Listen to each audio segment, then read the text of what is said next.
ಮಕ್ಕಳಾಟಿಕೆಯ YouTube ಚಾನಲ್ಗೆ ತಮಗೆಲ್ಲರಿಗೂ ಪ್ರೀತಿಯ ಸ್ವಾಗತ. ನಾನು ಸ್ಮಿತಾ ಜೋಶಿ. ನಾನಿವತ್ತು ನಿಮಗೆ ಉಷ್ಣದ ಪರಿಣಾಮದ ಬಗ್ಗೆ ಒಂದು ಪ್ರಯೋಗವನ್ನು ಮಾಡಿ ತೋರಿಸ್ತೇನೆ. ನೋಡಿ, ನಾನಿಲ್ಲಿ ಬಳಸುವಂತಹ ವಸ್ತು ಅಂತಂದರೆ 2 ಪೇಪರ್ ಕವರ್ಗಳು. ಇವನ್ನು ತಲೆ ಕೆಳಗಾಗಿ ಈ ಥರ ತಕ್ಕಡಿ ಥರ ಬ್ಯಾಲೆನ್ಸ್ ಮಾಡಿ ನಾನು ತೂಗು ಹಾಕ್ಕೊಂಡಿದ್ದೇನೆ. ಹಾಗೆ ನನಗೆ ಉರಿತಾ ಇರುವಂತಹ ಒಂದು ಮೇಣದ ಬತ್ತಿ ಬೇಕು ಶಾಖವನ್ನು ಒದಗಿಸಲಿಕ್ಕೆ.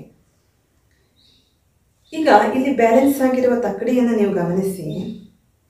ನಾನೇನು ಮಾಡ್ತೇನೆ, ಈ ಮೇಣದ ಬತ್ತಿಯನ್ನು ತಗೊಬಂದು ಕವರ್ ಒಳಗಡೆಗೆ ಹೀಗೆ ಇಡ್ತೇನೆ. ನೋಡಿ, ಹೀಗೆ ಇಟ್ಟಾಗ ಏನಾಗ್ತಾ ಇದೆ ಅನ್ನೋದನ್ನು ಗಮನಿಸಿ. ನೋಡಿ, ಈ ತಕ್ಕಡಿಯ ಬ್ಯಾಲೆನ್ಸು ಇಲ್ಲಿ ಕೆಳಗಾಗ್ತಾ ಇದೆ. ಗಮನಿಸ್ತಾ ಇದ್ದೀರಿ ಅಲ್ವಾ? ಇದಕ್ಕೆ ಕಾರಣ ಏನಿರ್ಬೋದು ಹಾಗಿದ್ರೆ?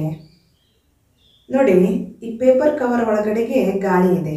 2 ಪೇಪರ್ ಕವರ್ ಒಳಗಡೆಯಲ್ಲಿ ಗಾಳಿ ಇದೆ. ಈ ಕವರ್ ಒಳಗಡೆಗಿರುವಂತಹ ಗಾಳಿ ಉಷ್ಣವನ್ನು ಒದಗಿಸಿದಾಗ ಅದು ಕಾದು ಹಗುರವಾಗಿ ಮೇಲಕ್ಕೆ ಹೋಗ್ತಾ ಇದೆ.